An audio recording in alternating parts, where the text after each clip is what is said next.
Hey, what's up, guys? Mike from the Oak Cliff Kickboxing Academy.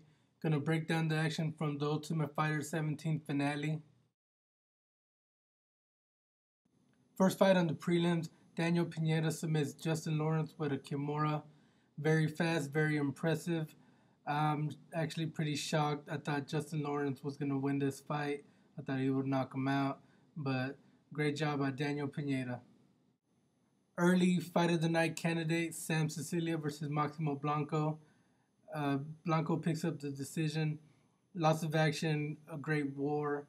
And the second round, Cecilia dropped Blanco, but he got back up and made it a brawl. And lots more action in the third round.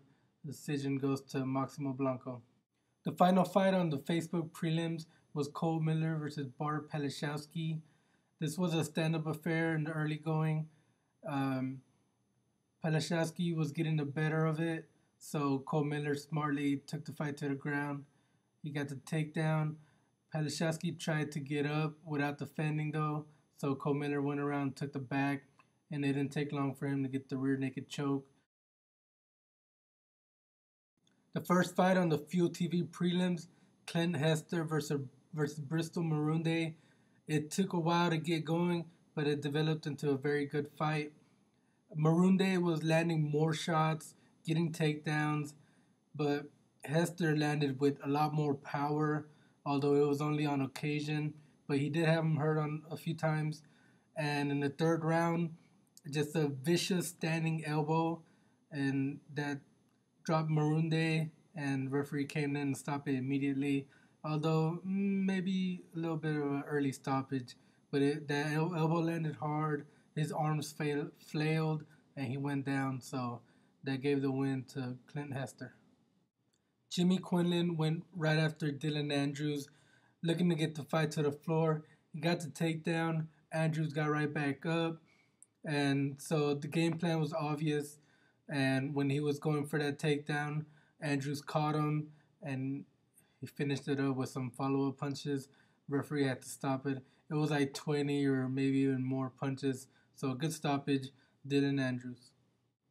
Another fight of the night contender, Luke Barnatt versus Collin Hart. Um, First round, I gave it to Hart. I think he landed more punches. He got the takedowns. He wasn't able to in the second round, and that's when Barnatt was really taking over. Both guys showed a great chin and a big toolbox, lots of strikes.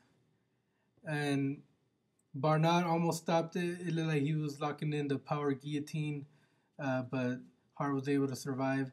Third round, again, I scored it for Hart. Judges see it for Luke Barnatt. It was a great fight. Both guys deserve a contract, deserve to stay in the UFC. Fight of the night contender again. Kevin Casey versus Josh Samman was almost over very quick.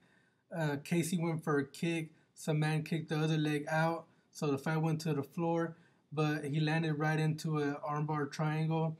Casey very close to finishing it, but to Samman's credit, he slammed his way out, even though his arm was fully extended and bending back even. And in the second round, though, he locked on a tight clinch, and a steady stream of knees just really broke Kevin Casey down and took him out of the fight, and he got the stoppage in the second round.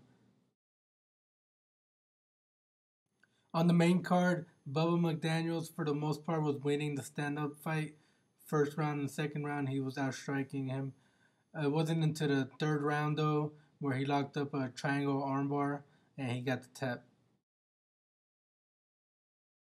Heavyweight bout.